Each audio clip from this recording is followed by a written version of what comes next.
Chocolate আর vanilla দুইটা ফ্লেভারই যাদের অনেক বেশি পছন্দ, আজকের কেক তাদের জন্য। আসসালামু আলাইকুম everyone, welcome back to my channel. এখন আমি আপনাদের সাথে শেয়ার করব মাত্র একটা ডিম আর হাফ কাপ আটা দিয়ে অসম্ভব মজার একটি কেকের রেসিপি। এই কেক দেখতে যতটা সুন্দর, খেতে তার চেয়েও অনেক বেশি মজার। একেবারেই নরম তুলতুলে, মুখে দেওয়া মাত্রই মিলিয়ে যাবে। একবার তৈরি করে খেলে বারবার তৈরি করে খেতেই চাইবেন। আর একদমই সহজভাবে তৈরি করে দেখানোর চেষ্টা করছি, আশা করছি সকলেরই খুব ভালো লাগবে। তাহলে আর কথা না বাড়িয়ে চলে যাচ্ছি মূল রেসিপিতে।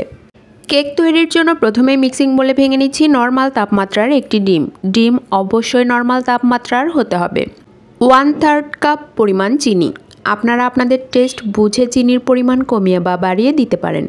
এবার একটা হ্যান্ড উইক্সের সাহায্যে ডিম চিনি ভালোভাবে মিশিয়ে নিচ্ছি চিনি গলা পর্যন্ত। এই কাজটি একটু সময় নিয়ে করতে হবে, আর খেয়াল রাখতে হবে চিনি যেন একেবারেই গলে যায়। প্রায় 10 থেকে 12 মিনিট দ্রুত হাত চালিয়ে মিশিয়ে নিয়েছি। মেশানোর পরে দেখুন চিনি একেবারেই গলে গেছে আর মিশ্রণের কালার চেঞ্জ হয়ে সাদা বর্ণের হয়েছে। এবার এর সাথে অ্যাড করছি 1/4 কাপ পরিমাণ রেগুলার রান্নার তেল। এখানে অবশ্যই রান্নার সাদা তেলটাই ব্যবহার করতে হবে, কোনো রকম ফ্লেভারফুল তেল ব্যবহার করা যাবে না। 1 চা চামচ পরিমাণ ভ্যানিলা এসেন্স। ভ্যানিলা এসেন্স দেওয়ার ফলে ডিমের কাঁচা গন্ধ চলে যাবে আর কেকে অনেক সুন্দর ফ্লেভার আসবে। তবে হাতের কাছে যদি ভ্যানিলা এসেন্স না থাকে, সেই ক্ষেত্রে সম পরিমাণে লেবুর রসও ব্যবহার করতে পারেন। হ্যান্ড উইক্সের সাহায্যে আবারও সবগুলো ভালোভাবে মিশিয়ে নিচ্ছি।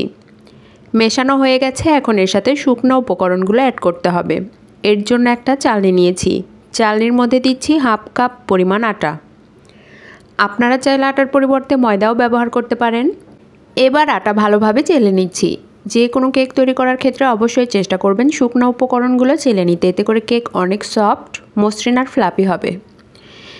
এখন এর সাথে অ্যাড করছি হাফ চা চামচের একটু বেশি বেকিং পাউডার, 1/4 চা চামচ পরিমাণ বেকিং সোডা, সামান্য লবণ। যারা মিষ্টি খাবারে লবণ পছন্দ করেন না তারা স্কিপ করতে পারেন। এবার একটা হ্যান্ড উইক্সের সাহায্যে সবগুলো ভালোভাবে মিশিয়ে নিচ্ছি। একদিক থেকে ঘুরিয়ে ঘুরিয়ে ফোল্ডিং মেথডে মিশিয়ে নিচ্ছি, এতে করে সবগুলো খুব দ্রুত মিশে যাবে। মেশানোর পরে ব্যাটার অনেকটাই ঘন মনে হচ্ছে, এর জন্য এর সাথে প্রয়োজন মতো তরল দুধ অ্যাড করে আবারও ভালোভাবে মিশিয়ে নিচ্ছি। এখানে চেষ্টা করবেন ঘন তরল দুধ ব্যবহার করতে, এতে করে কেকের টেস্ট অনেক গুণ বেড়ে যায়। 1 ডিমের এই ব্যাটার তৈরি করতে আমার প্রায় 2 টেবিল চামচ পরিমাণ তরল দুধ লেগেছে। আপনাদের এর চেয়ে কম বা বেশি লাগতে পারে। সব কিছু ভালোভাবে মেশানোর পরে ব্যাটারের কনসিস্টেন্সি ঠিক কেমন হয়েছে আমি আপনাদের দেখিয়ে দিচ্ছি। দেখুন, ব্যাটার একটু উপর থেকে ফেললে সাথে সাথে মিলিয়ে যাচ্ছে না, কয়েক সেকেন্ড পর মিলিয়ে যাচ্ছে। কেক তৈরি করার জন্য ব্যাটার একেবারেই রেডি। প্রথমেই বলেছিলাম কেকে চকলেট আর ভ্যানিলা দুইটা ফ্লেভারই পাবেন। এর জন্য আরও ছোট ছোট দুইটা বাটি নিয়েছি। একটা বাটিতে 1 টেবিল চামচ পরিমাণ নিয়েছি কোকো পাউডার। অপর বাটিতে নিচ্ছি 5 টাকা প্যাকেটের কফি পাউডার থেকে অর্ধেকের একটু বেশি পরিমাণে কফি পাউডার। কোকো পাউডারের সাথে 2 টেবিল চামচ পরিমাণ তরল দুধ অ্যাড করেছি, আর কফি পাউডারের সাথে 1 চা চামচ পরিমাণ তরল দুধ অ্যাড করে ভালোভাবে মিশিয়ে নিচ্ছি। দুইটাই খুব ভালোভাবে মিশিয়ে নেওয়া হয়ে গেছে। এখন এর সাথে আগে থেকে রেডি করে রাখা ব্যাটার অ্যাড করে দিচ্ছি। দুইটাতেই এক সমানভাবে ব্যাটার অ্যাড করে ভালোভাবে মিশিয়ে নিচ্ছি। ভালোভাবে মেশাতে হবে যেন এর ভেতরে কোনো রকম লাম্পস না থাকে। সব কিছু ভালোভাবে মিশিয়ে নিয়েছি। মেশানোর পরে ব্যাটারের কনসিস্টেন্সি ঠিক কেমন হয়েছে আমি আপনাদের দেখিয়ে দিচ্ছি। দেখুন, ঠিক এরকম কনসিস্টেন্সি হবে। এবার চকলেট ব্যাটার আর কফি ব্যাটার দুইটা পাইপিং ব্যাগে ভরে নিচ্ছি। কেক সেট করার জন্য লম্বা একটা মোল্ড আগে থেকে তেল ব্রাশ করে রেডি করে নিয়েছি। মোল্ডে পেপার বসিয়ে পেপারও ভালোভাবে তেল ব্রাশ করে নিয়েছি। এবার আগে থেকে রেডি করে রাখা ব্যাটার থেকে প্রথমেই কফি ব্যাটার মোল্ডের পুরোটাতেই খুব ভালোভাবে দিয়ে দিচ্ছি।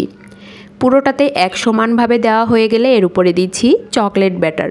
চকলেট ব্যাটারও একই প্রসেসে দিতে হবে। চকলেট ব্যাটার দেওয়া হয়ে গেলে এবার দিচ্ছি ভ্যানিলা ব্যাটার। 3টে ব্যাটার এক সমানভাবে দেওয়া হয়ে গেলে এবার প্রথমে চকলেট ব্যাটার দিয়ে এইভাবে দাগ টেনে নিচ্ছি।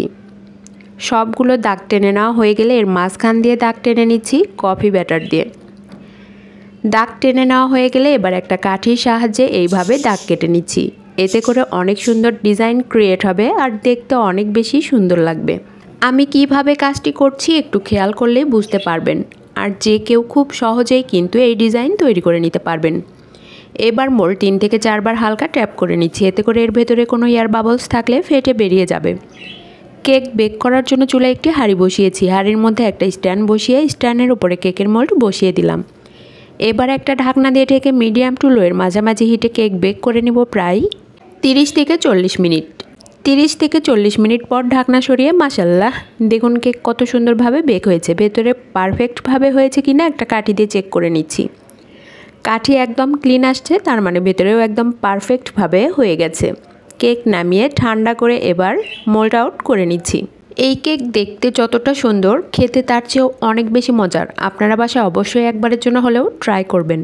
আমার রেসিপির কোথাও যদি আপনাদের একটুও ভালো লেগে থাকে অবশ্যই লাইক, শেয়ার, কমেন্টস করবেন। ইউটিউব চ্যানেল থেকে দেখলে চ্যানেলটি সাবস্ক্রাইব করবেন, আর ফেসবুক পেজ থেকে দেখলে পেজটিতে একটা লাইক অথবা ফলো দিয়ে দিবেন। এবার কেক কেটে দেখিয়ে দিচ্ছি কতটা নরম তুলতুলে আর স্পঞ্জি। আশা করি আমার রেসিপি আপনাদের সকলেরই অনেক ভালো লেগেছে। এতক্ষণ আমার সাথে থাকার জন্য সবাইকে অনেক অনেক ধন্যবাদ। আসসালামু আলাইকুম, আল্লাহ হাফেজ।